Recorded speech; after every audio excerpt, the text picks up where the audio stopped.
Hello and happy Monday. Happy Monday. I don't get it, Joe. Every single Monday, I forget which buttons to press. All right. So happy Monday, everyone. Thanks so much for tuning in to 98.3 FM The Life. You're listening to Bacon Bits with Master Happiness. And of course, I'm your host, Marty Jalove.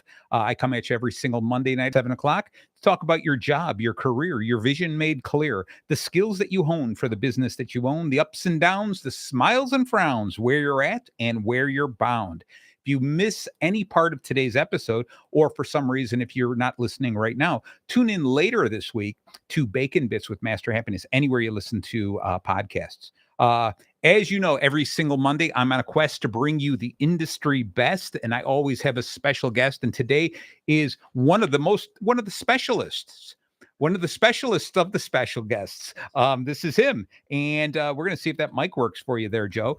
Joe's a returning guest, and we're going to be talking about, this is part 2, Joe, of the customer experience, a 6-part episode. We get together every this is the 4th Monday of the month, every 4th Monday of the month. Third. Every third. Is it the third? Third. You sure? It is. All right. If I'm going to look at my watch, I think you're right.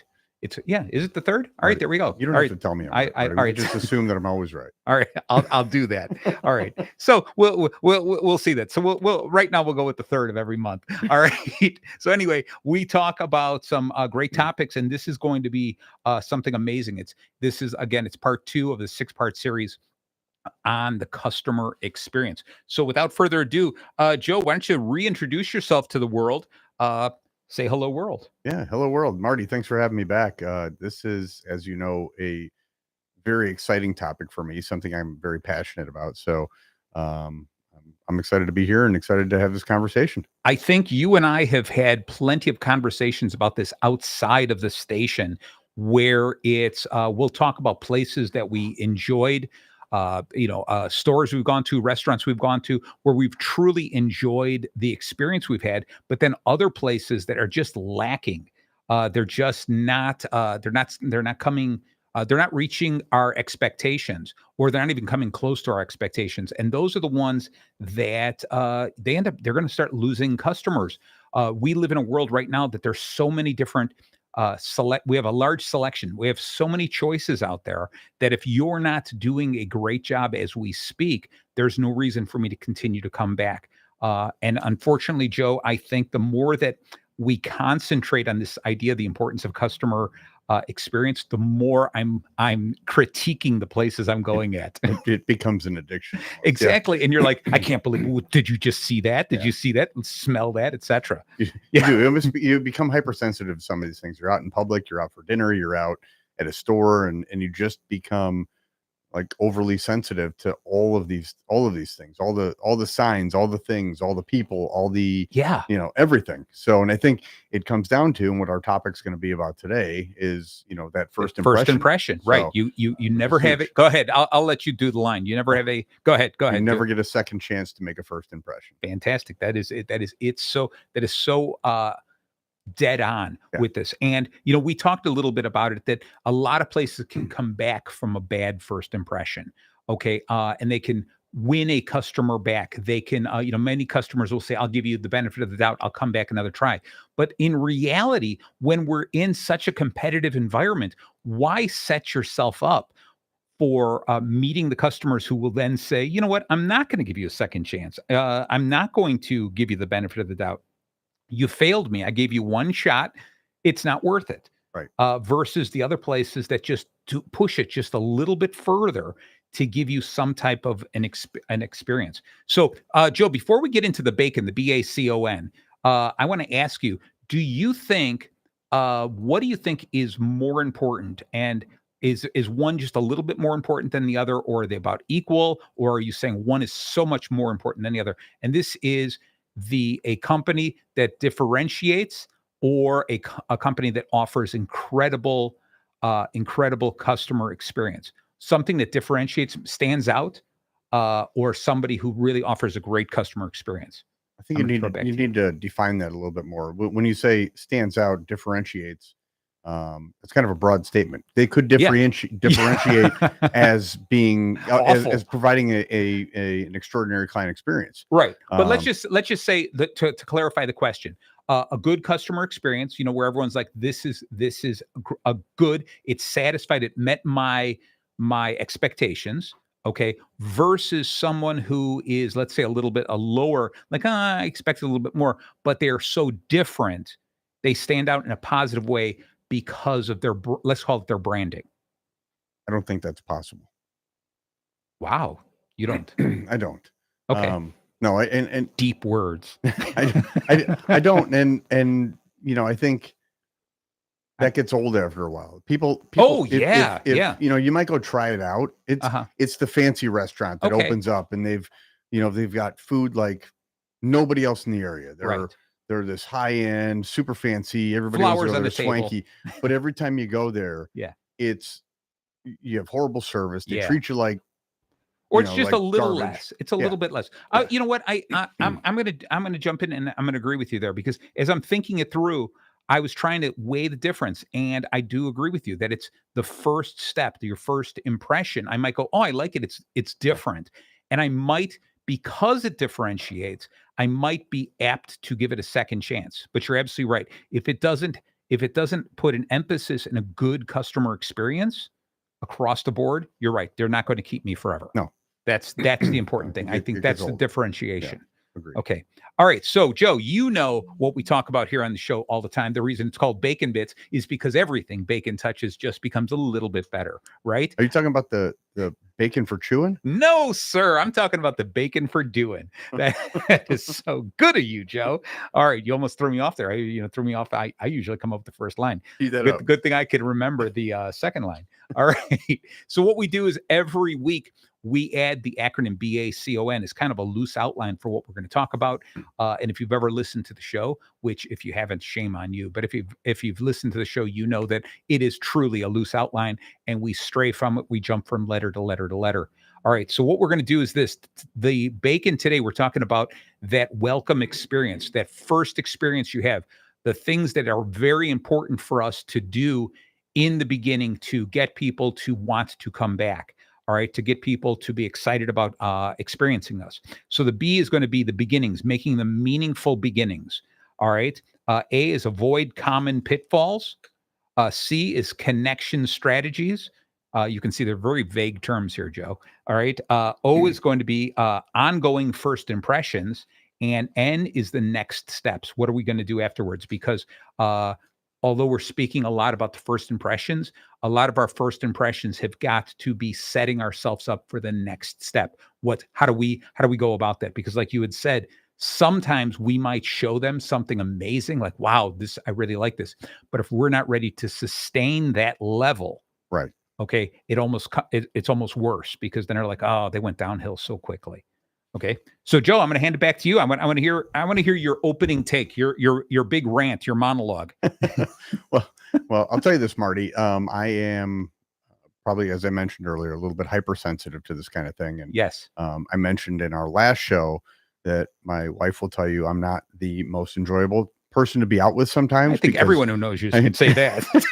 because I am paying attention to things, and I pay attention to things that are not necessarily just happening to us, but are happening throughout wherever we're at, whether it be a store or a restaurant, whatever. But I had a mentor when I was consulting, and I remember him meeting me at the client site, and I had already been there for most of the day, and he showed up, he came out, and he goes, come outside with me. And he walked me back outside, and we started in the parking lot, and we walked in, and he had this thing that he used to say, and it's in my brain and it will never leave my brain. And he said, everything speaks. Yep. And it was that moment that I finally opened up my eyes, and all the stuff that I had walked past.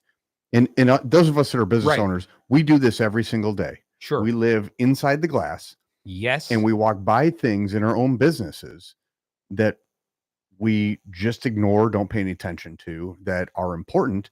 And we just walk by them and we don't notice them. Where I walked into this building, and you start to notice the cobwebs in the corner. Right. You notice the garbage that's falling out of the garbage can that's full. You notice the rug that's kind of crooked and curled up on the side. And you start noticing these little things. And then you walk in the building and you look at the people. And are all the people, standing around in a corner on their phone? Right. Are they texting?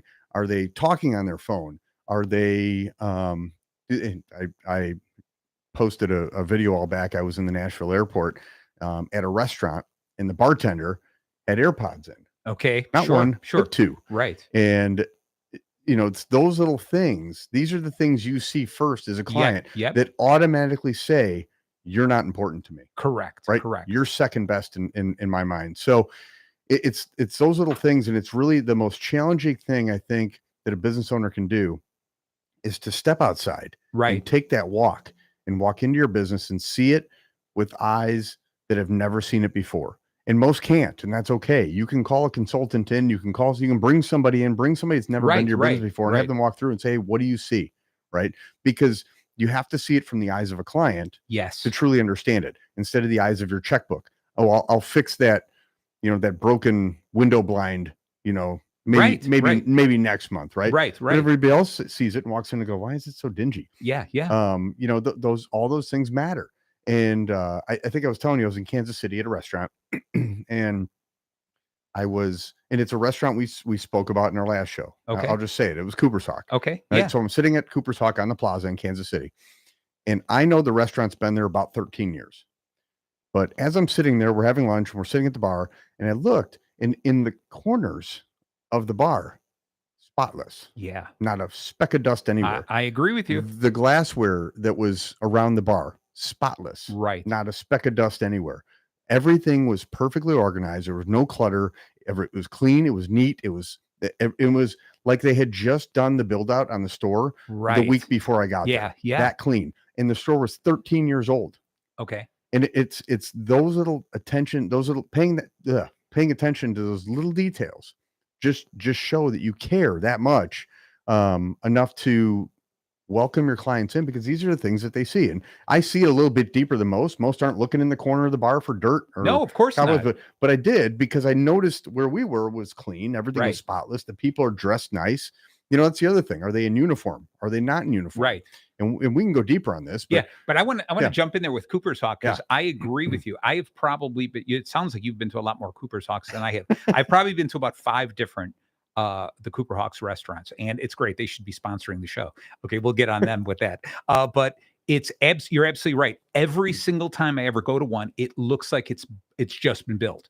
It is spotless. It's clean. And you know what gets me is I've been to other restaurants where, they're cleaning the counters, they're cleaning the tabletops, but there's that soap scum stickiness that's on tables that is absent at a place like Cooper's Hawk. It is. All right. Yeah. And you're right. You look into the corners, you look on the benches, you look on the floor under the tables, and it is spotless.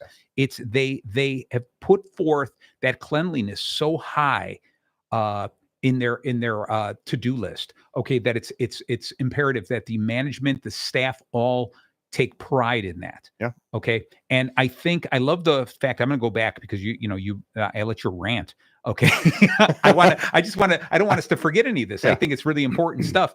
Is when you talked about, we have to take, as an owner, we have to take a close look at every step of the way. When walk out, pull into the parking lot, the customer parking lot, step out and say, what is the first thing I see? Walk all the way through that. Bring your leadership team into that. Bring your employees out there and tell them to do that. Yes. Okay. And make them say, force yourself to be a first-time customer. Yes. Next week, come out, force yourself to be a second-time customer. Is there enough here to make you want to return? Okay. And I think it's really cool. I do like, of course, obviously I'm a business coach. So I'm going to say definitely hire a business coach or consultant to do the same thing. But without a doubt, I think it's important for us to understand that, because we start to assume things. We're like, yeah, I'll fix that Venetian blind later. I'll get to the dust. Our cleaning service comes on Friday. It'll be taken care of then. And it's postponed and you forget it. And you're like, yeah, we can live with that. But you got to remember, that customer comes in, that's their first time. That might be their only time seeing your place, seeing you, how, it's your first impression, right? So why start at a deficit when you can start at this high level? 100% okay. Correct. Yeah, you're spot on. Yeah, I'm going to walk past that dead plant. It's dead. Yeah. And not going to get rid of it, not going to fix it, right? Yeah. But and And to you, it doesn't matter. To the customer, that's their opinion of They're it, like, right? how long has that dead plant been sitting there? Right. Right. There's another restaurant near me in the suburbs that has fake plants, fake palm trees. Yeah. And these things are disgustingly covered in like an inch of dirt. I'm sure. Right. I'm Because sure. they've been sitting there so long and right. never thought to clean them. Well, Yeah.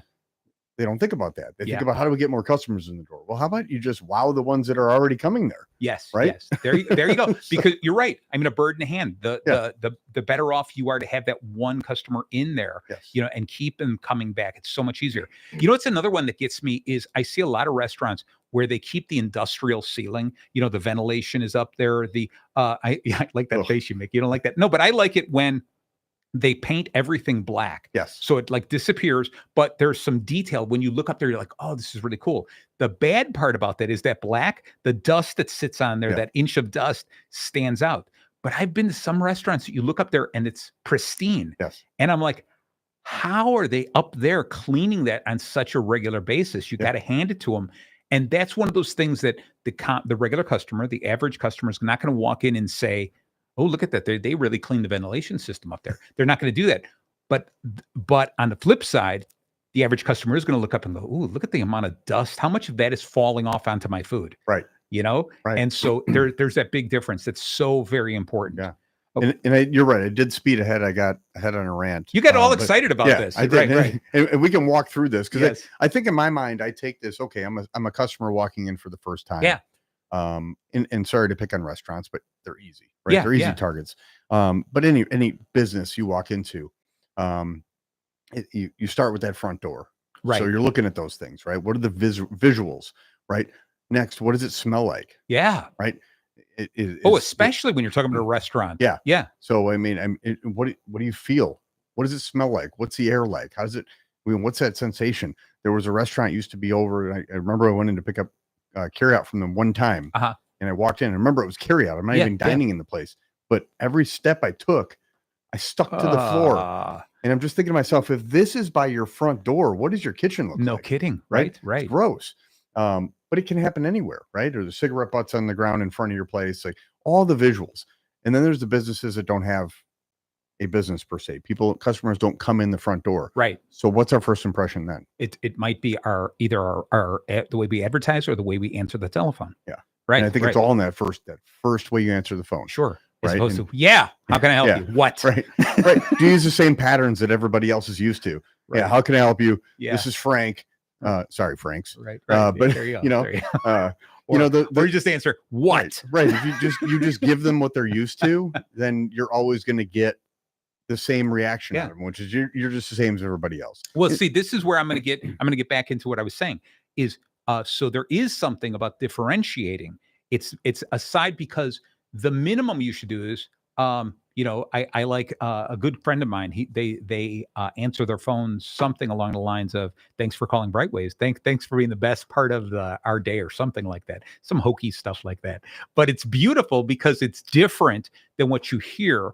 And even though you might hear it over and over again, there's a very positive statement, a sentiment behind it that makes it different, that I think that anyone who hears it can't help but smile a little bit before it goes any further. They do. And I will humbly say I stole that from another agent. I know you're not that bright to come up with that on your own. It is exactly that. It's a. What is the line? Go ahead, give it to us. Thank you for calling Brightway. This is Joe. How can I make this the best call of your day? Oh, there you go. Right. Okay. Stolen. Right. Nice. But it works. It works. It's a pattern interrupt. And I think the other thing is you say it with a smile on your face. Always. And you can always hear that. Go ahead. I want you to do this again. I ain't got the camera on you. Say it again without smiling. See if you can do that. I can't. I'm not going to look. I'm trying not to look at you. I mean, because I want you to just to hear the difference between it. Go for it. Try it one more time. Thank you for calling Brightway. How can I make this the best call of your day? Yeah, that sounds really sincere, right? Yeah. No, but the point is, exactly. You've done research on pattern interrupts. They work, and I stole this from him. It is just that because the customer has this perception when they pick up that phone and they call. They have the perception of how the call is going to go. We do insurance, obviously, right? So they think it's going to be the drum, bunch of file cabinets, boring old insurance agency, right? Yep. We're just sitting around and smoking cigarettes or whatever we do in insurance, right? But it's not that. And when they call and they get that, you catch them off guard, and immediately their brain goes, "Oh, well, that's not what I expected to happen. And you have a moment where you can then jump in Okay. and take control of the rest of the navigation from that point forward, right? I So agree. Yeah. it's that the whole purpose of that pattern interrupt is just to, hey, hit this wall, change direction. It's not going to be what you had expected it to be. It's going to be different this time, right? I So like it. now, Right. now Right. we're open. Now the mind is open for something completely different. And like I said, I'm going to add to that because I do agree with you. Every single time I'm going to call someplace, I'm expecting them to go, "Hi, this is Marty. How you doing today?" And I'm going to go, "Oh, I'm going to go, how you doing?" And how you doing, which is supposed to mean how are you doing? Like I'm checking, the temperature of your day. I'm checking your day, but what it means nowadays is just hello. How you doing? How you doing? How you doing? That's about it. And so, yeah. So I like the idea that you give it something very special, very different, and you stick with it. And it's one of those sayings that I have heard your entire staff say it, and they can't say it without smiling. I don't, because you had a difficult time saying it without smiling. I wanted to force you to do that because there was a difference in the way that it sounded as well, and it comes across because your smiling comes across sincere, which is the next thing I want to make sure that we talk about. Is that all of these things we do, especially when it's an interaction, when we're speaking on the phone, when we're talking to people, it has got to be loaded with sincerity. It's got to be legitimate, because if it's not, we give up on it. Okay, it doesn't stick. It doesn't become a habit. It doesn't become the thing we want to do. It becomes the thing, oh, I have to say it this way, as opposed to enjoying doing it that way. And the customer will quickly see through this. The moment you flinch and go, oh, great, here I go again. Hi, welcome to Lollipop Land. Whatever the deal is, if you're sick and tired of saying it and you don't have the same enthusiasm, the customers see through that so quickly. They do. Right. And so you need to be able to do that. So other than a personal greeting, I think there's something more. There's the immediate engagement that we talk about. When they walk in, it's not just the person they're talking to, but the entire staff. I've been in places where you walk in and one person starts talking to you, and another employee walks over and interrupts the person who's talking to me. Before you know it, a whole side conversation's going on while I'm standing there going, Right. hello, Yeah. what, and then you see other people walking back and forth, and I'm just ignored. Yeah. And it's just that short thing that, you'd say, well, that happened. It only took 15 seconds or 30 seconds. But for the customer standpoint, that seems like an hour. Yeah. I walked in, I got greeted, and maybe the person who is thinking of something else, I got greeted with a half sincere, how can I help you today? Oh, hold on a second. Oh, what? No, the brooms. No, we don't keep the brooms here. The brooms are, I think the brooms, let me call Nancy about the brooms, something like that. And you're like, hello, are you going to help me? And it goes in line with what you're talking about. The bartender with the earpods. Yeah. The AirPods in their ears. It's, are you here to pay attention to me? Yeah. The whole adage of, wasn't there a time where we lived by the rule the customer was always right? And now it's like the customer's always kind of, the customer's in the way. That's what it seems like. Well, and that is what it feels like. And I'm glad you brought that up when we did a training on this just last week. And we talked about those nonverbal cues, first of all, because they matter. You don't have to say something rude to somebody for them to be offended or turned off or feel not important. Yep. Right.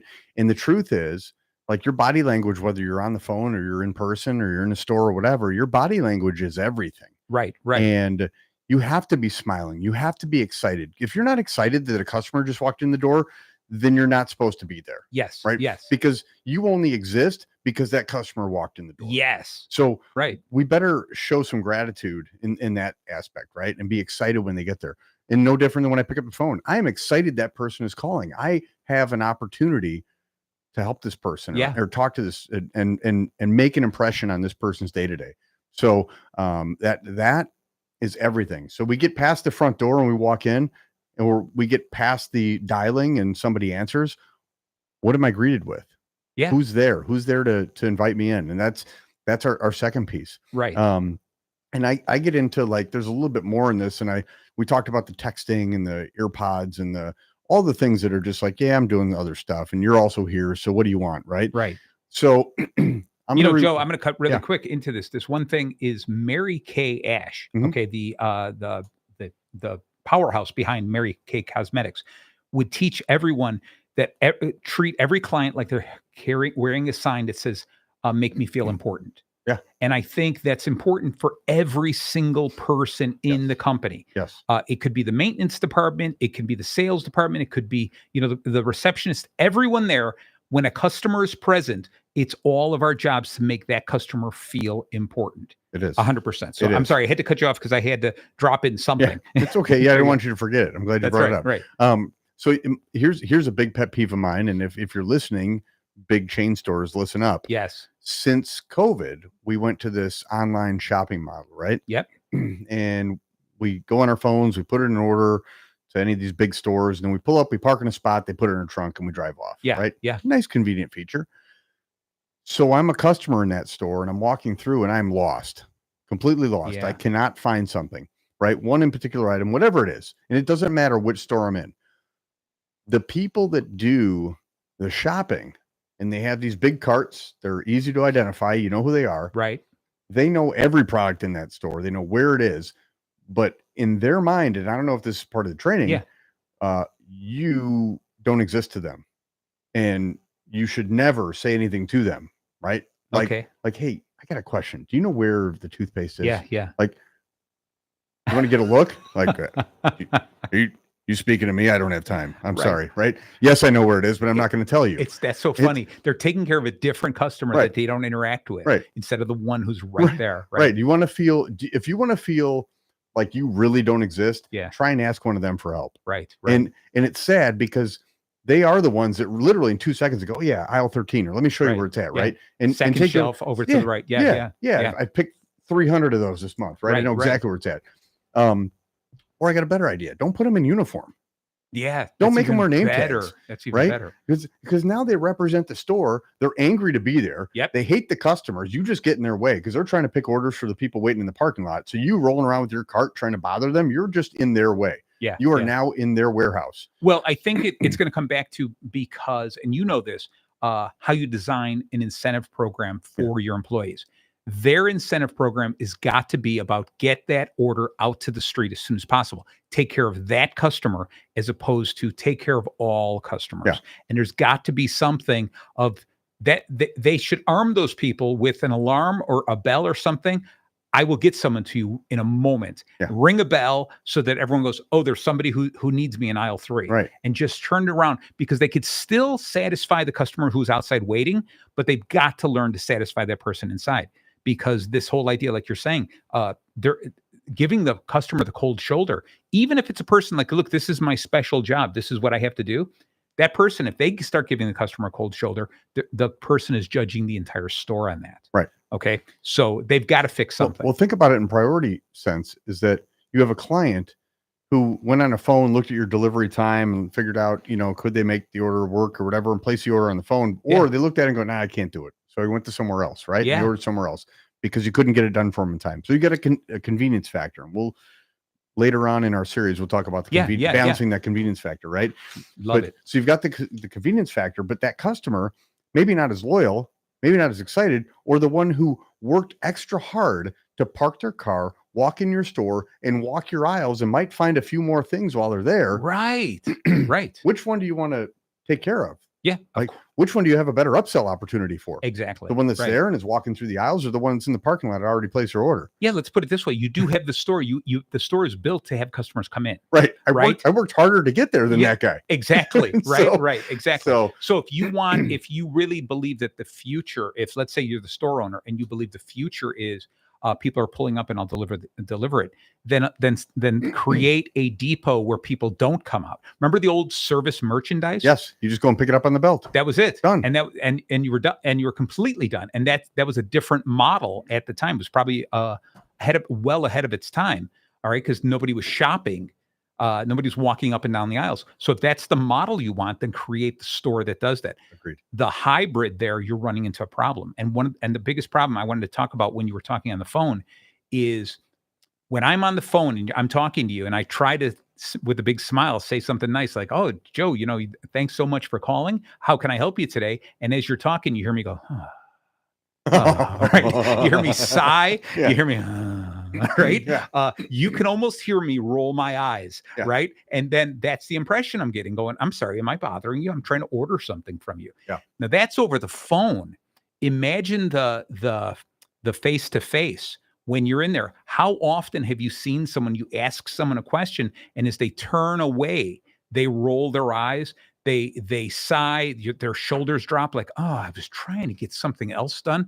I can't get any of my work done because these customers keep interrupting me. Right. Right. And they have that attitude. And it's just that you're like, are you kidding me? I'll go find it myself. Right. Never mind. Right. Sorry for Yeah. bothering I you. am so sorry for Yeah. bothering you. What was your job again? Customer relations. Right. Yeah. The other pet peeve of mine on phone is speakerphone. Oh, okay. Nothing drives me more insane than either having a team member pick up a call on speakerphone or knowing that you're talking to somebody who's supposed to be helping you and they have you on speakerphone. Right. Because they're doing something else. Yeah. Right. Yeah. Uh-huh. Now, most of us gone to headsets now, so it's a little different. You can hands-free thing, but speakerphone is the other one that just drives me bonkers. And now from now on, that's all I'm going to talk to you on speakerphone while I'm eating. Right. Right. Or eating. How about that one? Exactly. Yeah. Eating or having a conversation or in the background or having the TV on in the right. Like, listen, I know during COVID we work from home and a lot of that has not gone away. Many people still work remote, but turn off Judge Judy. Yeah, exactly. We don't need to hear it. There you go. I like that. Sorry, Judge Judy. Judge Judy. Yeah. All right. So with that, we did quite a bit on that meaningful beginning. Some of the pitfalls that are easy for us to overlook is that unclear communication. Okay. Because even this, I want us to think about this, is even when we pop into a store and we ask someone, hey, do you know where this is? Oftentimes, no, I don't know where that is. Let me find somebody, or they're unclear about what the question is. They don't learn enough they don't ask the follow-up questions. And so sometimes I've been to stores or even a restaurant, I'll order something and I'll go, oh, I didn't realize you had that. Okay. Well, how about just have a conversation, an immediate conversation in the beginning? And I know some owners of businesses, the C-suite staff is going to be sitting there going, no, let's get through the transaction quickly. But that's not what this customer experience is about. If I want to get through the transaction quickly, I will make it known to your employees to get me in and out quickly. If I need a little hand-holding, I want that because then I'll feel like this is a place that really cares about me and I'm going to spend a little bit more time here and maybe spend a little bit more money. So I think it's important for us to become better communicators, understand, delay our response slightly until we know what the person's talking about. The other thing is over-promising and under-delivering. Okay, it's that type of things. These are some of the pitfalls that we get ourselves into because we want to maybe try really hard, and our focus is on speed and maybe efficiency instead of the right thing. And this, think it goes back to what I was talking about. How do you incentivize your team? And we have to start putting the customer experience higher up in our incentives. Not get the job done quickly. It's get customer satisfaction. So I see you're thinking and shaking your head. I'm gonna question that. I want you to go question deep on away that because I don't think it's always. And are the incentives important? Sure. Yeah. Right? I just read a book by a friend of mine, Michael Holden, called the authenticity something. Yeah. Okay. Deficit. Okay. Yes. You mentioned that. Yeah. And it was really good book, but he got into the incentives, right? And making sure that we do incentive. And yes, there is some validity to incentivizing the right behaviors. Now, remember, I'm not talking about monetizing. Okay. I'm not necessarily, but the incentive is if I want you to enjoy where you work and understand that if you can find joy in satisfying the customers, you will be more prosperous here at this company. Okay. You will be a better part of it. So when we talk about an incentive, it's how we focus our staff. What we make them feel is the most important thing. And because as soon as we start saying, I want you to be efficient, then they focus on efficiency and they focus away from customer satisfaction. Very much so. Okay. And it starts at the hiring process, like we talked about last show, right? Yes. Starts by hiring the right people. It starts by your training. It starts by your core values. It's your culture. Yep. How do you build your culture? I think is the fancy way to say it. So Joe, I'm going to take a momentary break because we missed the bottom of the hour by a few minutes here, but we're still going to say thank you to a couple of the people who love this show so very much and learn a little bit more about some of the other shows on this station. So we will be right back with the customer experience. So I was giving our listeners a bad experience by skipping this. Hey, cats and kittens. Join me, Gray Dolan, Sunday mornings at 11 for Mood Swings with Gray Dolan. Each week we'll visit a different genre, style, and mood of music here on The Life 98.3. Hi, I'm Country Chuck. Tune into my show Mondays from 11 to 1. I play all the oldies from 50s to current hits here at 98.3 FM, The Life. Hi, this is Ronald Curtis Grace, host of the Air Candy Emporium show right here on WRLR 98.3 The Life. Join us every Friday from 4 to 6 p.m. Central Time. We'll share some great music, have a laugh or two, and get your weekend started on the right note. That's the Ear Candy Emporium show, the home of sweet musical treats. Every Friday afternoon from 4 to 6, right here on 98.3 The Life, and streaming live on WRLR.FM. See you then. Families affected by disasters urgently need support. Help the American Red Cross provide meals and shelter to those affected by disasters, big and small. Donate to Red Cross Disaster Relief. Go to redcross.org or call 1-800-RED-CROSS. WRLR 98.3 FM LP, Round Lake Beach, Illinois. And we are back. Thank you so very much for staying tuned in to 983thelife.com. You're listening to Bacon Bits with Master Happiness. I'm your host, Marty J11. Of course, I got my good friend, Joe Janicki or Janicki. He doesn't even know how to pronounce it, but he's my good friend. We're talking about the customer experience. This is part 2 of a 6-part series. We're talking about that first impression today. We're going to be getting into the deeper stuff as the weeks go on. So really, if you get a chance, go and check out the podcast on Bacon Bits with Master Happiness. Anywhere you listen to podcasts, look up these things on the customer experience. If you are just a average customer, there's a lot that you're going to start noticing, and share it with the companies that you shop at. If you are a business owner, please tune in, listen to these types of things, and learn a thing or two. You know, your customers are the lifeblood of your business. They're the ones who are spending the money that's coming in so you can buy more merchandise, pay your employees, pay the staff that cleans the windowsills, and then, you know what, spend that money and clean the windowsills. That's what's so very important. All right. So we're getting a little bit into this, and we're jumping all over the acronym BACON about the beginnings that are meaningful, avoiding common pitfalls. I think we're about finished with that, but in the last half an hour, that's always a little bit shorter. We still want to talk about the connection strategies, how we connect to these customers, the ongoing first impression, and the idea of the next steps, about just how important the first impressions are and how they prep us for the next things. Because, Joe, I'm going to jump right into this, is one of the things that I really hate, and I kind of mentioned it before, was these unattained expectations, where maybe the first time I was in a place, I thought, wow, this is really great. I love this. I love this service. I love this food, let's say. Again, we're picking on restaurants. But whatever it is, when a place opens up in the beginning, whether it's a shop or restaurant or whatever, I love it. And they set a level of expectation, and I get excited about it. And what happens is, over time, they let that drop, and they drop it and kind of go, that's not that important. That's not that important. And it's really important for us to say, once I set that expectation, once I start doing that, I have to keep it there. So don't do it unless you can stick to it.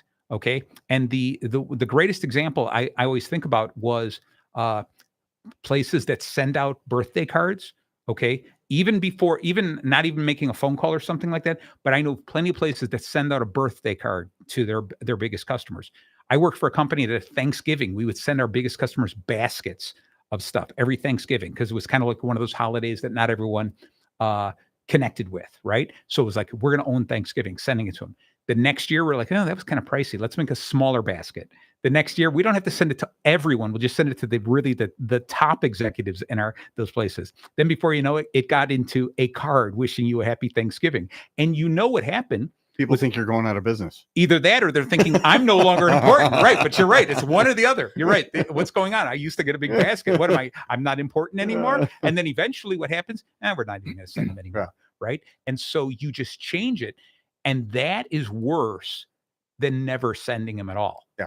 Because no one expected that. Right. But you did something unexpected, pleasurable, something that like got your customers giddy, and then you pulled the rug out from underneath them. You set an expectation that you couldn't stick to. Okay. So what's your feelings on that, Joe? Anything? I agree. Yeah, no, I agree. I think but I think we're looking too deep. I think on a first impression level, there's so many things that a business owner can do that are not going to, break the bank like that. Right. That are not going to be those things that, I mean, you can, all the things we mentioned up front with what do I see when I walk in? Like, how about lights? Like making sure they're all the same color. Right. Yeah. Right. Yeah. But it's anything like that. I gave the exaggerated version of it, but the reality is even this. If let's say I train my receptionist and I tell her, this is how I want you to greet every single person as they come in, get up from the desk, shake their hand, ask them if they need to use the restroom. Do they need any water? Anything like that. You go through this whole thing. And then what happens is after a few years, maybe that person moves on. The next receptionist doesn't get that same training. Yeah. Okay. And then it gets worse and worse and worse till finally you get what do you want? Okay. And so when you set an expectation, don't say, hey, we're going to have we want you to jump up from behind the desk, run around and greet them, unless that's something you can actually always do. Yeah. That's what I mean. So it's create a great first impression, but don't create something that you're not going to stick with forever. I agree and disagree. Okay. And I just, that's right. It's my show. I agree that once you start it, yes, you can't peel it back. Yes. Right. Right.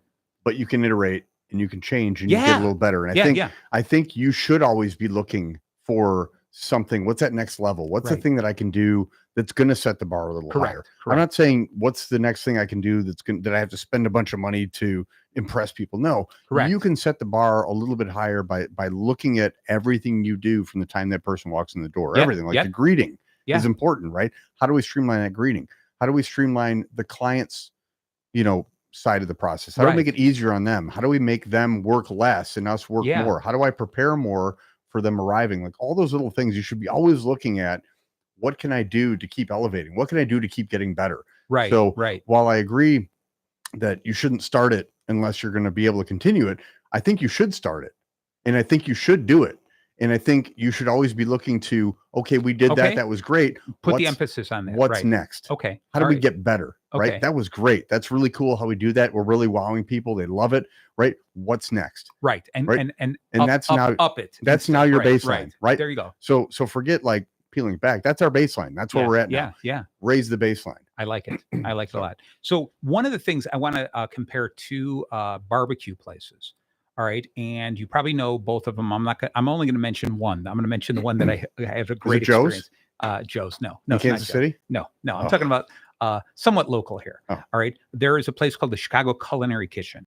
Okay. Never been. Never. Okay. And so I think they just resold. There's new owners. Okay. So I'm interested to see what they live up to. But what I loved about them, they specialize. They make great food. And they specialize. They said this week or this day, we're going to make this. This is our, they have some of their usuals, but then this is the main thing we're going to have, the special today. And we are going to close the restaurant once we run out of that. Okay. And that's how they marketed themselves. And what I love about that is they can close at 2 p.m. They can close at 11, whenever they run out of it. Right. And they started getting a line out the door because people are like, I want to make sure I get this. Right. And what was neat about it was that was something that they didn't have to worry about. Well, we can't live up to that. Yeah, you can. Yeah. You can always buy more or less. And you just continue to say, this is, we put the scarcity behind it. Yeah. Hey, you create demand. Right. Yeah. Exactly. Now there's another barbecue place outside of the Lake Zurich area that big splash, great food, big portions, the whole bit, right? And it quickly became like a family favorite. We went there on a regular basis, right? Then all of a sudden, they were kind of like going, oh, it's kind of expensive. So let's change the menu. Let's raise the prices and lower the amount of food, right? And so what was something that I was going to regularly, I just completely stopped going to. Yeah. Right. And the other place was a treat, because the other place was like, oh, I hope I can get there early You enough. probably Right. paid more. Yeah, definitely. I Yeah. definitely paid more, but I didn't mind paying more because there was something special about it. So those two things about when we talk about, one was setting expectations, and they came up with something that we can live with this, because we're going to make something we really love making. And once we run out, we're done. We're shut. The restaurant shuts. Right. The other place was like, hey, we're in it for the money. We started with a big splash. Maybe we looked at it wrong, whatever the deal was, but they set us up to believe this is what we were getting. And then it felt just like I was cheated. Yeah. I was lied to. That's what it felt like. And versus the other place, I was like, you always live up to your initial promise. And that's a big difference. And this is what I always get to is stick to who you are. Yeah. You know, and the easiest way to do that is be authentic from the very beginning. Yes. It's you're going to come out as lying. It is hard to hold that lie for the rest of your life. It is. Yeah, It is. yeah. Yeah. You have to be authentic. You have to be genuine and Yes. genuinely interested in your clients. Yes. Right. Yes. So to take it further from Yeah. the restaurant, like genuinely on a business that doesn't have a storefront per se. Right. And you were talking about like matching clients or figuring out what they want or what's important to them. And you have to be genuinely interested when you're on the phone. You have to be genuinely excited when they call. You have to be genuine about the entire conversation and the entire Yes. interaction. Right. Right. And you'd mentioned something I want to go back to. You were talking about about taking your time and slowing down Yeah. with a customer. And I think this comes back to the culture, but also back to the training. And Yes. you have to have somebody that has the ability to read the client, Uh-huh. because you're going to have a customer that comes in and is in a hurry and I want the facts and I just lay it out. What is it? And very blunt, very between the lines. And you don't have time to necessarily slow down and take your time with that person, because if you do, you're going to upset them. They're going to get frustrated with you. Like, yeah. oh, dude, this is taking forever. I do agree right? with you. You got to So read the customer. You Yes. got to read Yeah. the client. You got to move with what feeling you're getting from them. And you can feel that on the phone too. In our Yeah. team, we talk about it all the time, like read the client. If the client wants to move, you move. Right. If the client wants to talk, you talk. Like take a little time. You're still leading the conversation, but you want to like show them that you're genuinely interested and be genuine about it. Right. And right. and really, can read them and figure out where they want to go and Yeah. take it down that road. So And this comes into what we're talking about. This is that important training that you've got to put high on that list. It's a priority to train your new people. Too often, a lot of these like big box stores, these bigger places are hiring younger and younger kids because they can get away with them cheaper. Yeah. Okay. And they're thinking, oh, it's a fresh brain. I'm going to teach them our way of doing it. But they forget about teaching them the customer experience, right? They don't put the focus on that. They don't do the whole make sure the customer is happy. Yeah. Your job is not just to be a warm body wandering around talking to your friends. they don't teach them the C connection. There you go. There Right. you go. And right. and that's really what it's about. You have to make that connection. Yeah. If I don't feel connected to you, you're just a transaction, then I'm not wowed at that point. Right. And So- one of the things that's cool is I work with some companies where there's some younger people and older people. And I always tell them is when you're dealing with customers, look at the customer and talk and immediately the first thing you do is try to figure out what's my possible relation with the person. Are we peers? Does the person going to view me as the mentor to them, the credible source with a lot of information? Are they going to view me as the young person? Maybe like, are they going to view me as a nephew or a niece or something like that? Whatever it is, that's my connection. That's my role in their mind, and play that role, but be sincere and be helpful. Try to find out what they want. And I loved how you said, which is so important, read the customer. Find out what does the customer want? Just get me the product and let me get out the door, or is the customer shopping? The customer's like, I'm not exactly sure what I need. You have to be that, and that connection comes in is finding your role in that customer's mind. Who are you? Because too often what ends up happening, you got an older guy walks in and it's like, oh, great, I'm dealing with a teenager. Yeah. Right. And I got no respect for this kid because he doesn't know what he's talking about. So instead you teach that teenager, act like a teenager, become that kid's nephew, their grandson, whatever it is, and say, look, I'm trying to do my best. I'm trying to help you from that role. You know what? Hey, you know what? Consider me the nephew in the industry. I really know the store backwards and forwards, and I'm here to really help you. Yeah. Okay. That type of thing it's so important to understand your role so that you can make a solid connection. Yeah. And connection is a tough thing to teach. It is hard to teach. And I think it takes a lot of, like, some people pick it up naturally, right? Yeah. And I'm fortunate to have some of those people on my team that are just naturals with it.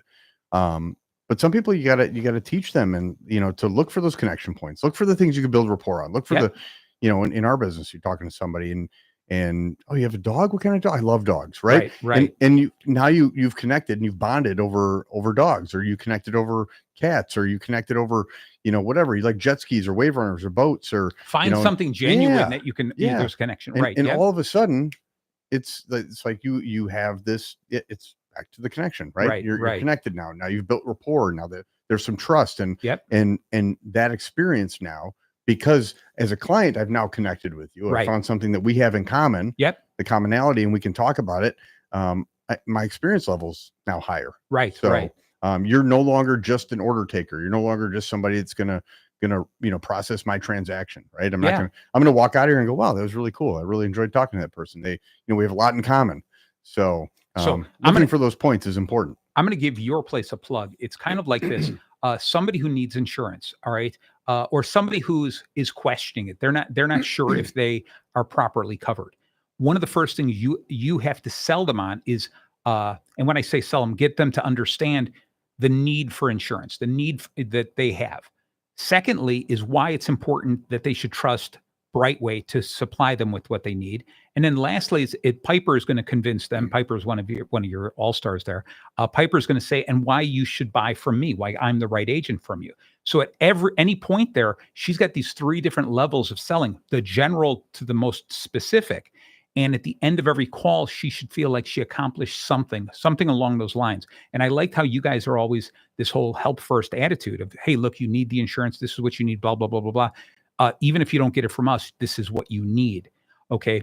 And so this falls in line with everything that you sell. You've got to sell them the idea of, if you're selling advertising, you need to promote your product out into the world. All right. You need to find somebody who's good at that. Whether or not that's me is immaterial right now. Let's first get a good understanding of how you need to promote your business.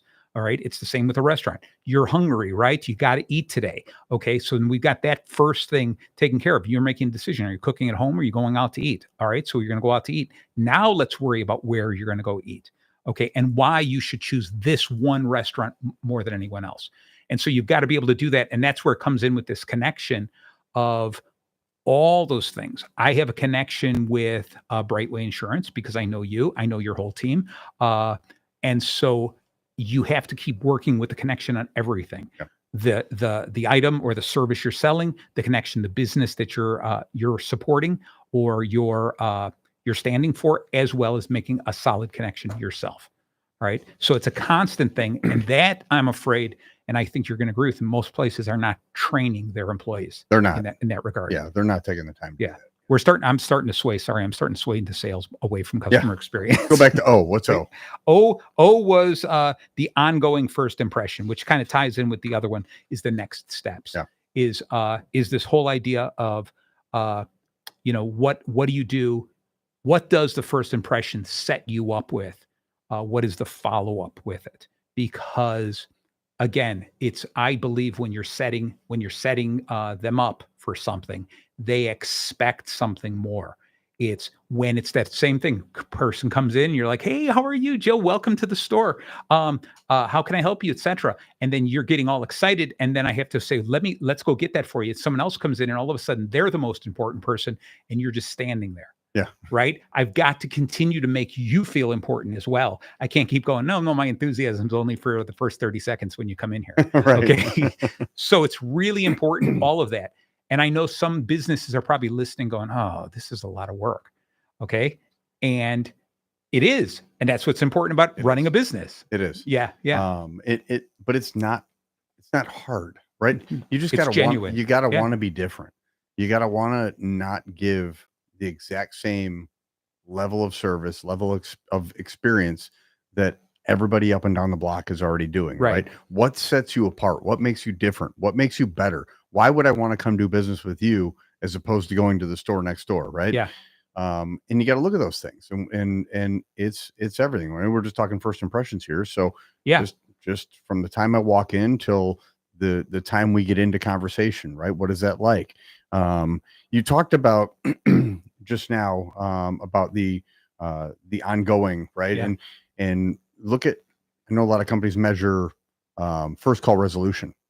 Okay. So I was doing some writing on this and wrote a chapter on this. Yeah.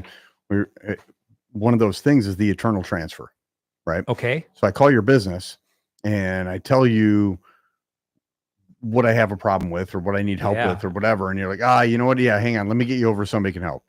Right. And I cold transfer that call to the next person. Yeah. And the next person picks up the phone and, hey, how can I help you? Right. Yeah. I'm having trouble with this. And did you get any information from the last agent? No, I didn't. And you have to explain it again. And you're 4 transfers in, explained your story 4 times, right? The eternal transfer. Yeah. Yeah. How's that for ongoing? Right. How about when they throw in I don't even know why they transfer you to me. Right. Like, this isn't even the right department. Right? Why do I have to hear your gripe now? I'm the one. I'm the customer. Remember?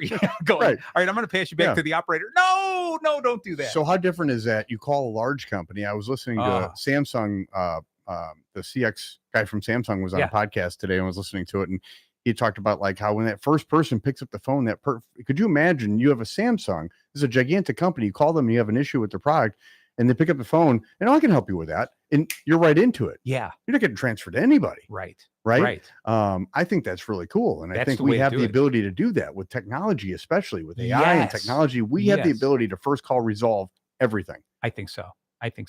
Yeah. So that's where you're moving, but that's going to be a difficult, that'll be a lot easier for a smaller company to do. Obviously, I'm in a smaller company. For me, it's, you call me, I got no one to transfer them to. Right. I think it's even easier with a smaller company. That's what I mean. It's really easy for me. You get a very large company where there's so many layers anyway. Yeah. That's almost impossible. Yeah. Right. We fell in love with these call trees and I hate them. them. They are the worst thing in the world. Right. And we're like, oh, we'll embed them with AI now. Oh, great. Right. So now I get to talk to somebody that's not real. Yeah. And they can then transfer me around. Right. So right. I think, there's nothing better than calling a company or not calling a company. Maybe you just want to get it handled without calling. And if you can do that, great. But if I do call you, I want somebody to pick up the phone. Yeah. Yeah. Right. I don't want to have to go through 5 different menus and 6 different people and 14 different transfers to get my situation taken care of. Yeah. I don't, even if I got to buy something, why make it so difficult on the person that, it becomes a project for them to do business with you. I know we're almost out of time because I'd love for you to repeat. No, I'd love for you to repeat that story we're talking about where you got the gift certificate, but that's a whole other thing. But next show. Yeah, exactly. All right. So we've only got a couple more minutes. And so Joe, just really quick, we talked a little bit about the front door when you first walk in, we talked a little bit about the inside, but, see if you can name, let's see if we can come up with 10 things in an average business. Let's step away from restaurants, just in an average business where people come in. It could be a department type store. I was about to say a restaurant, but we're just any kind of a store, an office building, a service place that you're going to talk to. 10 things. What are some of the things we should just, as an owner or a leader, walk in and look at and say, hey, let's fix this. Yeah. Clutter, definitely. I was going to say, I'm looking at a garbage can here. Yeah. And it could be retail or whatever, but shelves that have just things that are not lined up or don't look right. I like or that. Filth, or you walk in and there's piles of papers on places. Right. How about an office that you've got stacks of stuff around file cabinets and just, again, clutter. Yeah. I'm thinking the point of view when the person walks in, what do they see? Do they see other employees? Are they all hidden behind monitors, etc.? Right. Okay. Are they excited to see me when I walk in? There you go. Are they looking for me to walk in? Right. Or do I have to go look for somebody? There you go. How about it? Right. You walk in going, the lighting. Color of the lighting. Are they all the same? Are they different? I love that. Yeah. You must, there's some story behind that, but let's just talk about the overall cleanliness. Cause you did say clutter, but let's take a look. Has it been vacuumed or swept lately? Yeah. Garbage on. Do I stick to the floor? Is the bathroom disgusting? Does it smell horrible? Well, bathrooms are the key. I always say, if you're going to go to a restaurant, before you get seated, go to the bathroom. If you don't like the bathroom, you're not going to like the kitchen. What does it smell like when I walk in the front door? Oh, there you go. Right. Yeah. Think about all those senses. What am I seeing? Yeah. What am I seeing? What am I hearing? What Yes. am I smelling? What am I touching? Okay. God forbid, what am I smelling? Right. And or what am I tasting? Walk into some place and you're like, what is that taste in my mouth? Yeah. I might not want to stay there. Right. Okay. So there's a number of different things like this. We're at the top of the hour already here, Joe. So closing thoughts. Joe, if you were to wrap the whole thing up into one line, what would it be? The most difficult thing you can do, which is step outside the glass, walk in with fresh eyes, and pretend you'd never been in that business before. Yeah, that's the most difficult, but the most necessary. It is the most challenging. It is also most necessary. And you have to do it every day. I love it. I love it. So I'm going to come up with something completely fresh, and that is ditto. I agree with Joe. Okay. So with that, thank you all so very much for tuning in. Next month will be part 3. Joe, what are we going to dive into next month? We're just going to keep taking it step by step. So All right. I've walked in the door. I've been greeted by one of your team members, and what's next? What's next? All right. So I'm looking forward to it. All right. All right. With that, thank you so very much. Tune in every Monday night and listen to the entire show later this week on Bacon Bits with Master Happiness, anywhere you listen to podcasts. Thank you so very much. Bye-bye for now. WRLR 98.3 FM LP, Round Lake Beach, Illinois.